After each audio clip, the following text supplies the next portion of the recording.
Bellachara offers seniors beautiful apartment living. It's a special, secure place to belong, providing choice, freedom and professional care. Each spacious apartment comes with an ensuite, veranda, security and on-call nurses. Entertain your guests in the elegantly appointed shared spaces. Our vibrant activities program will keep your mind and body active. Bellachara welcomes new residents. Call us today on 5202 5300 for a personal tour. Welcome back as we turn our attention to Division 1 of Saturday Pennant Bowls.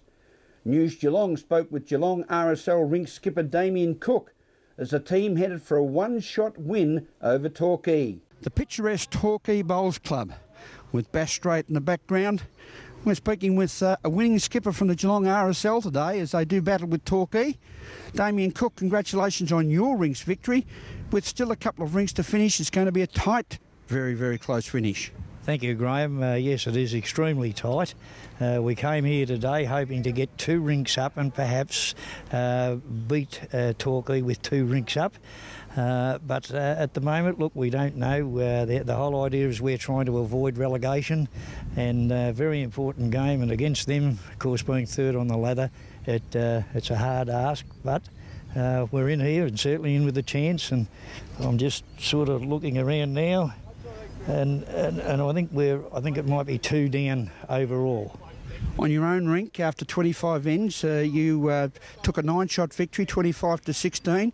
Pleased again with the effort because your rink has been the most consistent with the Geelong RSL this season. Thanks for that, Graham, but it's our rink, we've had a few changes, but today, especially today, Rodney Allen led very, very well, followed, of course, by Peter Lewis, who probably had his best game for the year today.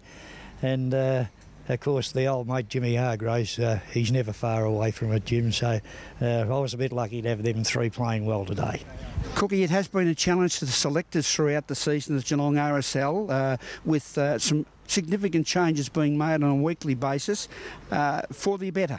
Well, we hope that it is for the better, Graham. A lot of people get disgruntled when we get moved around, but we're a little bit light on, as we all know at the RSL. We're a little bit light on, and it's trying to get everyone in their right positions. And if we get in their right positions, we're trying to get everyone in their right positions. And if we get in their right positions. And you've done that through a couple of times throughout the season. I remember the Queenscliff Gold match earlier in the season at Geelong RSL. Queenscliff Gold had come there undefeated to that stage, and that began their downhill run when they lost to Geelong RSL. It sure did, Graham. We were fortunate that day. I think it was about a 70-shot win, and it was great to be in. It was good to be part of it, and it gave us a little bit of a lift too.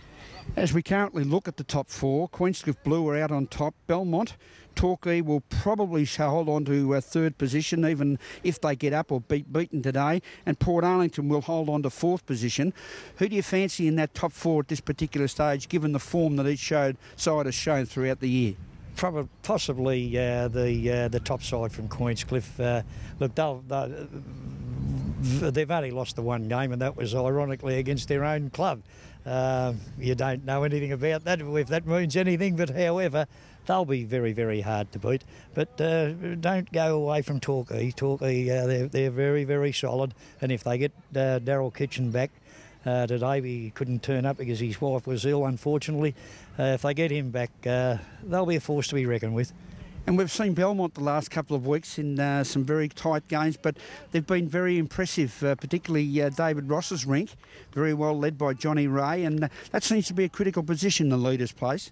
Most important position in the side, Graham, without a doubt. If your leader's on, you'll have good results. If you've got your leader off, you're in trouble.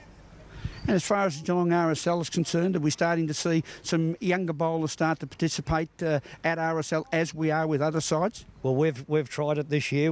Unfortunately we haven't got a youth policy because we've got our young is older than most others. But in saying that, we endeavour to try and play the youngest blokes because we've got to look for the future, and that's where it lies into. It was then on to the Grovedale Cricket Club, where we spoke with local legend Merv Poynter. I first came here in, I think, 1966.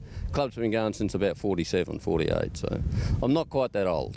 Not quite there, but you go back to those halcyon days when you were playing in the Headley Shield first of all, before you moved into district, what we call now district cricket level. No, before that we played Southern District against Torquay, all those, Anglesey, around that area, Mount Dunedin, yeah. That's about 1966. So. And then came across into the Geelong Cricket Association. In the Headley, yes, yeah. And you were part of that playing brigade in those days, and very well known around as a very good batsman, which I can attest to, having seen you on many occasions. And you've seen the Grovedale Cricket Club grow to a significant club, facilities-wise, and on the ground, and on premierships. Yes, I think this is probably as good an era as Grovedale Cricket Club's ever had, playing-wise anyhow, and the facilities, as you say, are probably second to none at the moment in Geelong. Now today, Grovedale are playing against the Leopold boys. It's fifth playing sixth in a very, very important cutthroat game. And at the moment, well, Leopold seem to be struggling a little for runs out in the centre with some very good tight bowling, particularly from Barry Cheetahs.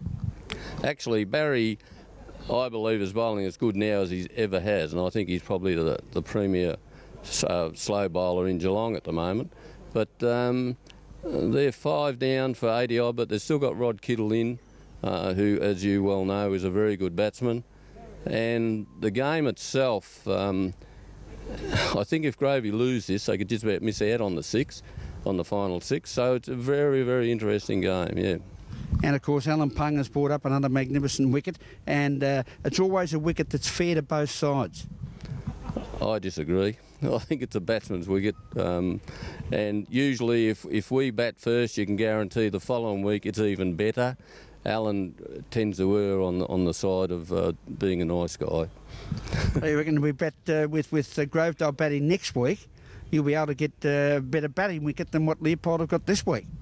No, I'm saying Alan tends to look after the opposition better than the home side, just to make sure his reputation stays intact. Well, his reputation does stay intact.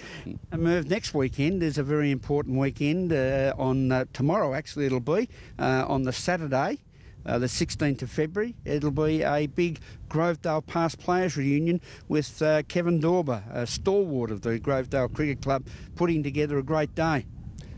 He always does, Kevin. He puts in a lot of time and effort, particularly on days functions like this. He knows the importance of it, and we're highlighting a couple of teams that I think in 1973 we had a third 11 premiership, and in fact my brother was in that, and in 1983 or 93 it would be, we had a one-day comp premiership side. So, yeah, we're looking forward to it. Great. And particularly to our the fellow who's going to be overseeing the show, yourself. Yeah, we're looking forward to a great day. And when you reflect on the season so far, Merv, you've seen most teams that you've played this year, Grovedale. Who do you rate up amongst the probably the top 3 or 4? I think it'll still be out of probably South Barwon, West or Grovedale, to be quite honest. If Grovedale have to be very fortunate to win, but without that second chance, you've really got to go through the whole year, the rest of the final series, and not have a slip up. And last year we did, but this year it'll be difficult. But I think South Barwon would have to be favourites, yeah. Well, they'll have to be favourites, but finals a different game, and you are certainly, Grovedale, are finalist specialists. And we tend to like playing South Barwon in finals, so if we happen to meet them again, I'll be looking forward to that with interest. We've got the wood over them at the moment in finals. They seem to be able to beat us easily enough during the year, but when it really counts, Barry Cheetah seems to get up their nose, and it'll be interesting. And it'll be played on an independent ground, so Pungy won't have any influence over the wicket. None at all. So I'm looking forward to it, great, yeah. Thank you very much, and that's a great story from the world of Geelong sport.